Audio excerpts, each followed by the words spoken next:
All right, I'm here with Jacques Spitzer from Raindrop, and thanks for joining me today, brother. Great to be here with you, Mr. Bobby Dietz. Thank you. You've got a great name. I wish I had a name that was Stop it. much Stop cooler. it. Yeah, I can't even say you're just Bobby. You're Bobby Dietz. Like Yeah, you're like a Ryan Seacrest and a DJ and a growth hacker. You got the whole thing going. DJ. Oh man. Well, I appreciate you coming down. You guys have built quite a business over 10 years, I believe. Creative growth agency. Been in marketing, obviously, a long time, or branding a long time. And I wanted to talk today about, what's going on with COVID-19 and get some perspective from you and the people you're talking to. Try and provide some value to everyone that might watch this. And I know a lot of people are concerned and probably scared, and it's not a really good time for a lot of people. So I was just hoping that we might be able to start talking about things that you see as real valuable. Is there like a tone that you're operating by as far as the circumstances that we're in right now and what your communication is internally? Yeah, so I think it's been tricky to navigate. Part of that, which we've all experienced, is how fast this did from maybe we should work from home instead of in the office to like, no, you can't leave your house. Like that happened in like 6 days.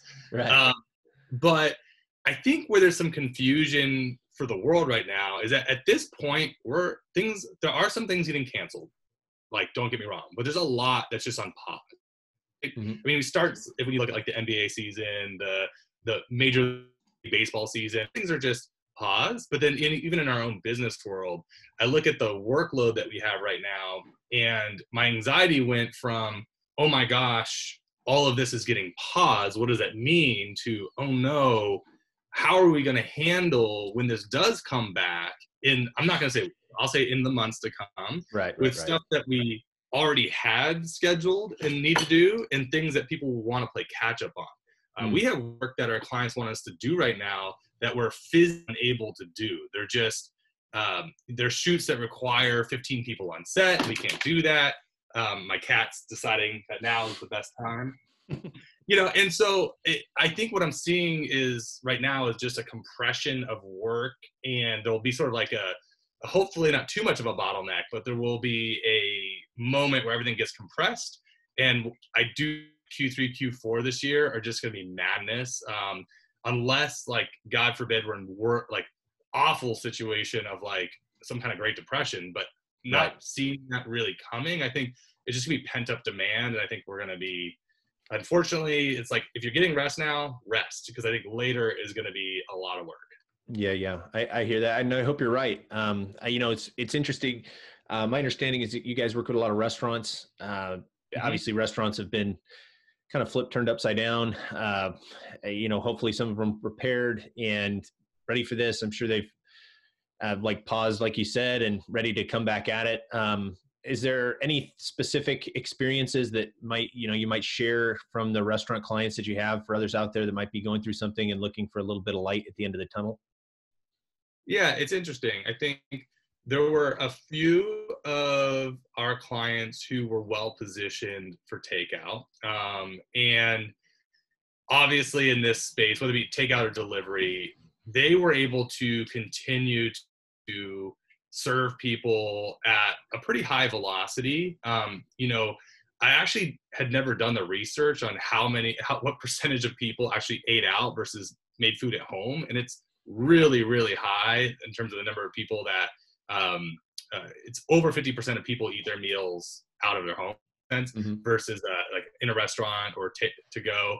And so in this moment right now, obviously we're seeing a general just shrink of that restaurant market. And it's interesting talking to these owners in business, sometimes 4 or 5 years or more, and they've obviously never experienced anything like this, where they're almost forced to sit on their own hands, and they can't afford to just pay people payroll because it's just like, it's like digging a ditch. Like they're just kind of closed right now.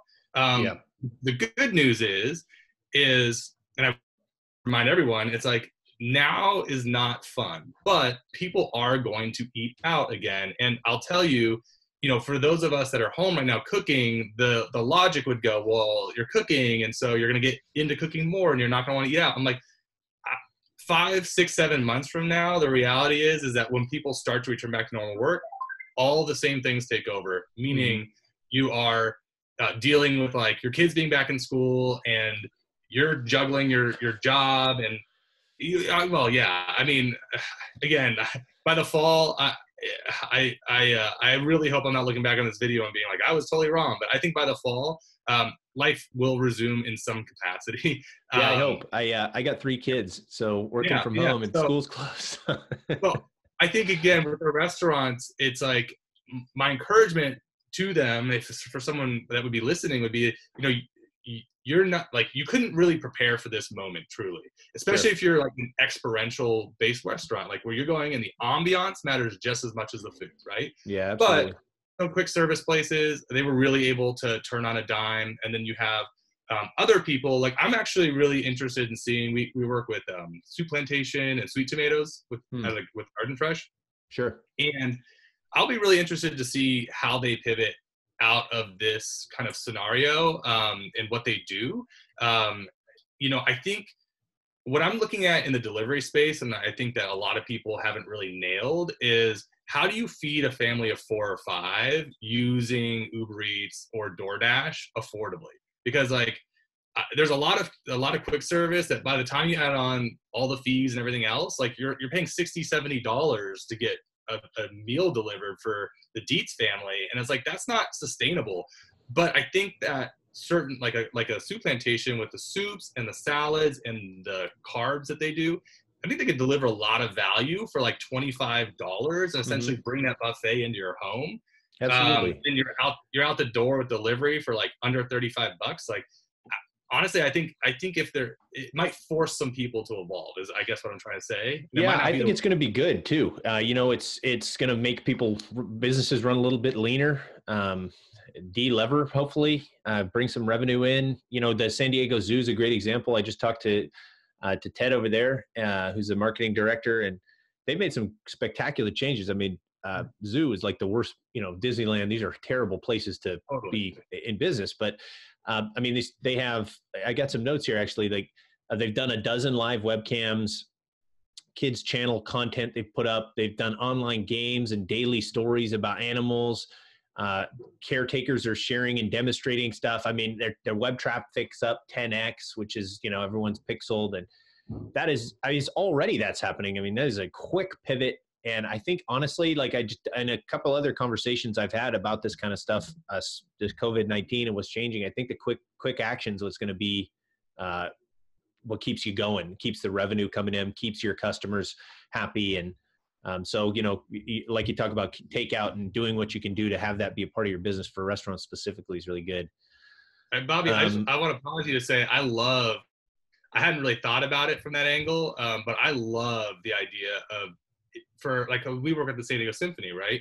And they're now launching into doing a lot of delivery of content virtually, and it's pushing them in a really, really interesting way to be able to do that. But what you just said, I thought was really interesting when you said, well, of course they're pixeled. And I was like, you're right, they are pixeled. And I think, people are frankly, they're bored right now. There's not a lot going on. And so that typical webcam of a panda would be something I'd normally skip. But if that gets emailed to me right now, I'm like 10 times more likely to go check it out, because it's like, thank you for providing this value in a time where I'm bored. Oh, especially if you've got kids. I'm trying to have screen time that I feel good about, Go look at some animals at the zoo.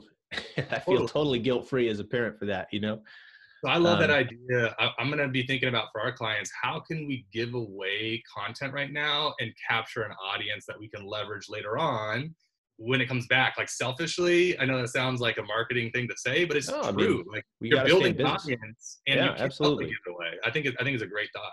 Well, to that point, you mentioned something earlier, and I think it's really true and worth mentioning right now, that the people remember you that, well, how did you say it? The people that are, Go ahead. I was going to say that when you and I first got on, you and I were just catching up, and I mentioned that I feel like people, like we're going through an extraordinary time. And I gut checked that by calling, I have a couple good friends and mentors that are like 65, 75, and older, where I was just like, look, you've lived more life than me. You've walked this walk. You have a lot of wisdom. What can you compare this to? Like, what is this like? And yeah, Hey, see, that's the world we're living in right now. I was close a couple times already myself. Okay, bud. Well, I'm talking to Mr. Bobby Dietz right now. Why don't you come sit with me? First of all, he needs a panda. He's got to go look at the panda. This defines the era we're in. That's right.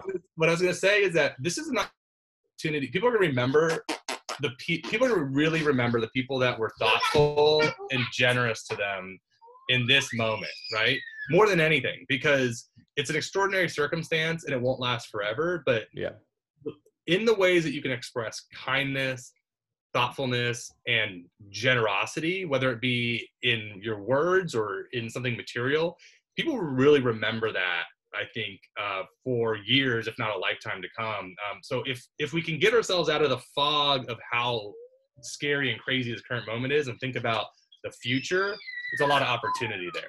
I totally agree with you. And that's a good point to end on too. Thank you so much for being on, Jacques. A lot of people are going to get a lot from this, I think. Where can people find you? Obviously, I'll link you on LinkedIn in the post, but is there anywhere else you want to send people? I'm most active on LinkedIn and on Instagram is where I'm most active. But I also have been getting more active on Twitter lately. So nice. Yeah, me too. Right so on. If you want a mix of Aztec basketball retweets and marketing stuff, go to Twitter. If you want just business, go to LinkedIn. Right on. Good deal. Well, thanks so much, and stay healthy out there. Have fun with your kiddo. Thank you, Bobby. All right, brother. We'll talk soon. All right, bye. Bye.